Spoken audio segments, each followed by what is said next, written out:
अस्सलाम वालेकुम दोस्तों, मेरा नाम सिकंदर हैदर है और आप देख रहे हैं इलेक्ट्रिकल उर्दू ट्यूटोरियल्स चैनल। दोस्तों, आज की वीडियो में आप सीखेंगे कि कैसे आप एक करंट टाइप रिली के साथ कैपेसिटर लगाते हो और कैसे आप एक करंट टाइप रिली को वायर कर सकते हो अपने कंप्रेसर के साथ। दोस्तों, आज की वीडियो में हम डैम पास कंप्रेसर के बारे में जानेंगे और इंशाल्लाह आने वाली वीडियोस में हम और टाइप्स की रिलीज़ के बारे में भी बात करेंगे कि कैसे उसको वायर किया जाता है, कैसे उसकी वायरिंग कनेक्शन होती है, कैसे उसके साथ एक स्टार्टिंग या रनिंग कैपेसिटर को अटैच किया जाता है। तो दोस्तों, आज की वीडियो में हम डैम पास कंप्रेसर के बात करेंगे, यानी हम सिर्फ इस टाइप रिलीज़ की, ये करंट टाइप रिली है और ये डैम पास कंप्रेसर के साथ यूज़ होती है। मेरे पास कुछ और रिलीज़ है जो कि यहाँ पर पड़े हुए, जो पेनासोनिक कंप्रेसर के साथ या नेशनल टाइप कंप्रेसर के साथ यूज़ होती है। तो इसमें कुछ ऐसे होते हैं कि जिसके साथ कैपेसिटर को अटैच किया जाता है और ऐसे भी होते हैं जिसके साथ कैपेसिटर को अटैच नहीं किया जा सकता। तो इसके हवाले से हम आज बात नहीं करेंगे, तो इसको हम हटा देते हैं। हमारे साथ एक डैम पास कंप्रेसर में उमूमन दो तरह की रिलीज़ होती है। जो पुराने मॉडल्स होते थे उसमें एक और शेप का रिली भी आता था, जो मैं एक पिक्चर के ज़रिए आप लोगों को दिखा दूंगा आने वाली वीडियोस में, और डायग्राम के ज़रिए उसकी वर्किंग प्रिंसिपल भी आप लोगों को समझा दूंगा। उसकी जो वर्किंग है वो सेम इस करंट टाइप रिली की है, लेकिन उसमें ओवरलोड प्रोटेक्टर लगा होता है और इसमें ओवरलोड प्रोटेक्टर नहीं लगा हुआ, क्योंकि ये इंटरनली कंप्रेसर जो है ओवरलोड प्रोटेक्टेड है, यानी इसमें इंटरनली एक ओवरलोड प्रोटेक्टर लगा हुआ है। तो हमें बाहर किसी ओवरलोड प्रोटेक्टर लगाने की ज़रूरत नहीं है। तो इसके साथ हम पीटीसी रिलीज़ को भी लगा सकते हैं और करंट टाइप रिली को भी लगा सकते हैं। पीटीसी रिली के बारे में हम नेक्स्ट वीडियो में बात करेंगे और उसके साथ कैपेसिटर को कैसे लगाया जाता है उस हवाले से हम नेक्स्ट वीडियो में बात करेंगे। तो मैं इस पीटीसी रिली या इलेक्ट्रॉनिक टाइप रिली को हटा देता हूँ। अब रह जाते हैं हमारे साथ ये करंट टाइप रिली। तो अब ये कंप्रेसर की वाट पे डिपेंड करता है, यानी 1/4 का कंप्रेसर है, 1/5 का है या 1/6 का है, इस पर डिपेंड करता है। तो आपने इसकी जो सिलेक्शन है वो हमेशा कंप्रेसर के मुताबिक करनी है। बहरहाल अब यहाँ पर मेरे साथ रिलीज़ है, तो इसके साथ हम एक स्टार्टिंग कैपेसिटर को भी लगा सकते हैं और स्टार्टिंग के साथ हम इसको के साथ रनिंग कैपेसिटर को भी लगा सकते हैं और विदाउट कैपेसिटर भी हम इस रिली को चला सकते हैं। तो सबसे पहले हम इसका इंटरनल स्ट्रक्चर के बारे में बात करेंगे। तो यहाँ पर ये एक रिली मेरे पास पड़ी हुई थी, मैंने इसको खोल दिया है। यहाँ अगर हम इस रिली को देखते हैं तो ये मेरे साथ एक सप्लाई प्रोवाइड करने के लिए है, यानी कॉमन है, और दूसरा जो वायर हमने लगाना है सप्लाई का वो यहाँ पर है। इन दोनों के बीच आपने कैपेसिटर लगाना है, या आप इसके बीच अगर एक वायर को अटैच कर दे तब भी ये कंप्रेसर को स्टार्ट करेगा। लेकिन हम कैपेसिटर इसलिए लगाते हैं क्योंकि ये कम वोल्टेज में भी हमारे साथ एक अच्छा टॉर्क प्रोवाइड कर दे और कंप्रेसर को स्टार्ट कर दे। तो ज़्यादातर हम इसके साथ कैपेसिटर लगाते हैं, तो हम इसे एक कैपेसिटर स्टार्ट रिली भी कह सकते हैं। इसको यहाँ पर एक कैरेफेट किया हुआ है, तो मैंने इसको ड्रिल किया है, खोल दिया है ताकि आप लोगों को समझा सकूँ इसकी जो फंक्शन है। तो इसमें हमारे साथ एक प्लंजर लगा हुआ था है और इसको हम करंट टाइप इसलिए कहते हैं कि ये करंट के साथ काम करता है, यानी जब कंप्रेसर को हम बिजली प्रोवाइड करते हैं तो उस वक़्त ये एक हाई करंट लेता है, जिसके वजह से ये हाई मैग्नेट यहाँ पर बन जाता है और प्लंजर जो है वो ऊपर चला जाता है इसके अंदर। तो ये कॉन्टैक्ट्स जो होते हैं इन दोनों के बीच आपस में सप्लाई बन जाती है। थोड़ा सा मैं ओपन कर लेता हूँ। इस कॉमन को मैंने हटा दिया और ये दूसरा टर्मिनल भी यहाँ से निकल चुका है जो कि यहाँ वाला है। तो मैं दोबारा से इसको यहाँ पर लगा देता हूँ। ठीक है, सॉरी, ये इस टाइप से इस तरह से लगा होता है। तो आप देख सकते हैं कि हमारे साथ यहाँ पर एक कांटेक्ट पॉइंट है या एक स्ट्रिप है जो इन दोनों पॉइंट को आपस में मिलाता है। लेकिन ये तभी मिला पाता है जब कंप्रेसर हाई करंट लेता है, यानी जब भी हमारे साथ कंप्रेसर को हम सप्लाई प्रोवाइड करते हैं तो स्टार्टिंग में काफ़ी हाई करंट लेता है। तो उस हाई करंट की वजह से यहाँ पर हाई मैग्नेट बनता है, जिस वजह से ये जो रॉड है ये ऊपर की तरफ चला जाता है, प्लंजर ऊपर की तरफ चला जाता है, तो ये दोनों आपस में मिल जाते हैं। अब इसके मिलने से यहाँ पर सप्लाई प्रोवाइड हो जाती है जो कैपेसिटर में जाती है, और कैपेसिटर से होके हमारे स्टार्टिंग पॉइंट तक जाती है और हमारा कंप्रेसर स्टार्ट हो जाता है। इस वजह से कंप्रेसर स्टार्ट हो जाता है। जब कंप्रेसर स्टार्ट हो जाता है तो उसका जो करंट है वो नॉर्मल स्टेट में आ जाता है। तो यहाँ पर फिर करंट ज़्यादा फ्लो नहीं होता है इस कॉइल में, तो इस वजह से यहाँ पर मैग्नेट कम हो जाता है और ये जो रॉड है वो नीचे की तरफ दोबारा आ जाता है। तो कंप्रेसर से जो कैपेसिटर का जो राब्ता है वो ख़त्म हो जाता है, ओपन सर्किट हो जाता है। तो ये था इसका जो वर्किंग। अब बात करते हैं कि इसको हम लगाएंगे कैसे। तो हमें सप्लाई इसको और इसको प्रोवाइड करनी है।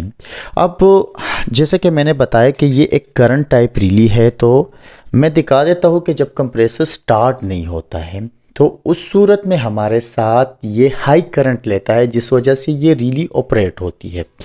मैं थोड़ा सा आप लोगों को समझाने की कोशिश करूँगा। यहाँ पर मेरे साथ इस कंप्रेसर में 3 टर्मिनल्स है, जिसमें ये नीचे वाला कॉमन है, ये रनिंग है और ये स्टार्टिंग है। तो स्टार्ट रन कॉमन को कैसे फाइंड आउट किया जाता है, नीचे डिस्क्रिप्शन में वीडियो है, आप वो देख सकते हैं। तो अगर मैं इसको लगाता हूँ तो मुझे सप्लाई इस नीचे वाले और इस वाले को प्रोवाइड करनी है, यानी मुझे यहाँ और यहाँ इन दोनों पॉइंट्स पर सप्लाई प्रोवाइड करनी है। अगर अभी मैंने इसके साथ कोई कैपेसिटर वगैरह नहीं लगाया, यानी स्टार्टिंग करंट इसके साथ अटैच नहीं होगा, क्योंकि यहाँ पर कोई वायर भी अटैच नहीं है इन दोनों पॉइंट्स के बीच और कैपेसिटर भी नहीं है। तो मैं सिर्फ दिखाना चाहता हूँ कि भाई कंप्रेसर जब स्टार्ट नहीं होते तो वो ज़्यादा करंट लेता है। अब मैं इसको अगर सप्लाई प्रोवाइड कर दूँ, आप देख सकते ये तकरीबन 6.7 एम्पेयर ले रहा है और ये जो रिली है वो एक आवाज़ भी कर रही है। आपको मैं थोड़ा समझाने की एक और ट्राई करता हूँ कि कैसे यहाँ पर अभी मैं इसके साथ एक मीटर को लगा देता हूँ और इस मीटर को मैं यहाँ पर 600 वोल्ट्स पर कर लेता हूँ। ठीक है, अब मैंने एक वायर इस मीटर का यहाँ लगा दिया है और दूसरा यहाँ पर लगा दिया है। ठीक है, तो इस वाले पॉइंट अभी ये जब मैं सप्लाई प्रोवाइड करूँगा, थोड़ा सा इसको यहाँ पर अटैच कर लेता हूँ।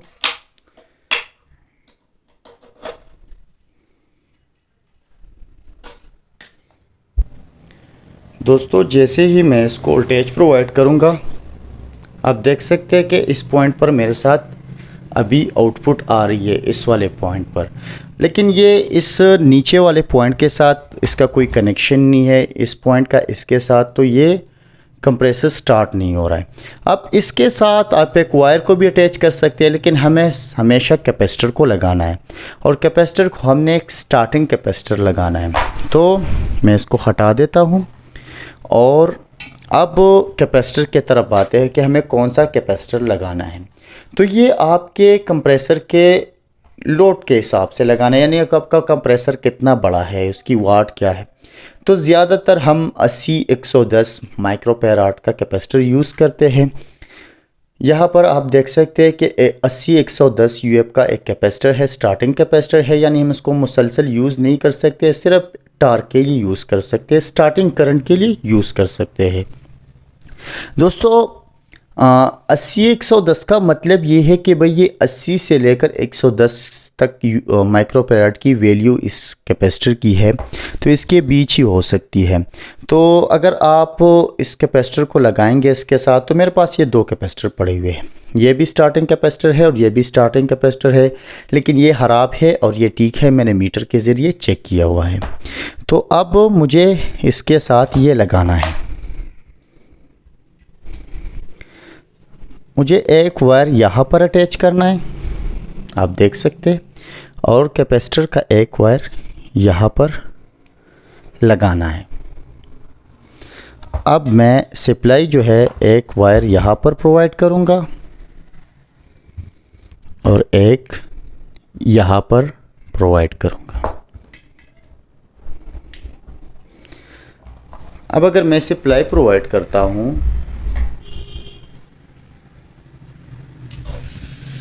तो आप देख सकते हैं कि ये स्टार्ट हो गया है और ये अभी नॉर्मल एम्पेयर ले रहा है। तो इस पॉइंट पर, इस वाले पॉइंट पर अब सप्लाई नहीं है, यानी इस कैपेसिटर को कोई सप्लाई भी प्रोवाइडेड नहीं है। अगर मैं मीटर के ज़रिए चेक भी करूँगा तो कोई सप्लाई नहीं होगी, क्योंकि जब ये कंप्रेसर स्टार्ट हो जाता है तो उसके बाद ये सप्लाई कट जाती है। अब अगर ये एक PTC रिली होता है, ठीक है, यानी इसमें हीटिंग रेजिस्टर है और इसको मैं इस कंप्रेसर को स्टार्ट कर लेता है, तो अगर दोबारा से स्टार्ट करूंगा, यानी ऑफ़ करके दोबारा से स्टार्ट करूंगा, तो ये कंप्रेसर स्टार्ट ही नहीं होगा, क्योंकि इसमें हीटिंग रेजिस्टर है और जब तक वो ठंडा नहीं होता है तब तक ये कंप्रेसर स्टार्ट नहीं होगा। लेकिन अगर मैं इसे दोबारा स्टार्ट करने की कोशिश करूंगा करंट टाइप रिले के ज़रिए तो ये होगा। आप देख सकते हैं, दोबारा से भी मैं इसको चेक करूंगा तो फिर से भी ये स्टार्ट हो सकता है।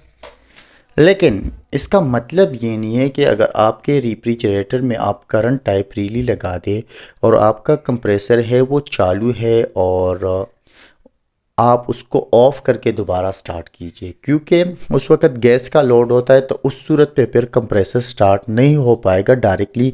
यानी एक दफ़ा आपने ऑफ किया तो कुछ टाइम आपने 3-4 से 5 मिनट तक आपने सब्र करना है, वेट करना है, उसके बाद ही स्टार्ट करना है। दोस्तों, मेरे ख्याल से आप लोगों को करंट टाइप रिले का या कैपेसिटर टाइप रिले की जो कनेक्शन है और उसकी वर्किंग प्रिंसिपल है वो आपको समझ आ चुकी होगी। इंशाल्लाह नेक्स्ट वीडियो में हम PTC रिले की कनेक्शन और कैसे इसके साथ कैपेसिटर को लगाया जाता है, और कुछ लोग इसके साथ गलती से कहाँ पर कैपेसिटर लगाया करते हैं, पता नहीं वो लोगों को धोखा देते हैं मैकेनिक हजरात, या उन लोगों को पता नहीं होता है कि इसके साथ यह इस पॉइंट में कैपेसिटर काम ही नहीं करता है। तो इंशाल्लाह नेक्स्ट वीडियो में हम इस PTC रिले की वर्किंग प्रिंसिपल्स के बारे में बात करेंगे और इसको कैसे वायर किया जाता है, इसकी कनेक्शन कैसे की जाती है। दोस्तों, एक बात मैं भूल गया था कि इसके साथ आप एक अटैचमेंट में रनिंग कैपेसिटर भी लगा सकते हैं। उसका लगाने का तरीका बहुत ही सिंपल और बहुत ही आसान है। मिसाल के तौर पर आपने इन दोनों पॉइंट के बीच स्टार्टिंग कैपेसिटर लगा दिया है, तो आप अगर रनिंग कैपेसिटर लगाना चाहे तो आप इन और इस पॉइंट के बीच लगा सकते हैं, और इससे आपका जो रनिंग कैपेसिटर है वो भी कंप्रेसर के साथ काम करेगा। बहरहाल इंशाल्लाह डायग्राम के ज़रिए मैं वो कनेक्शन समझा दूंगा। इसी के साथ ही आज की वीडियो ख़त्म होती है। मज़ीद वीडियोस के लिए आप हमारे यूट्यूब चैनल को ज़रूर सब्सक्राइब कीजिए, हमें अपने दुआ में याद रखिए और हमारे वीडियो को लाइक और शेयर ज़रूर कीजिए। अल्लाह हाफ़िज़।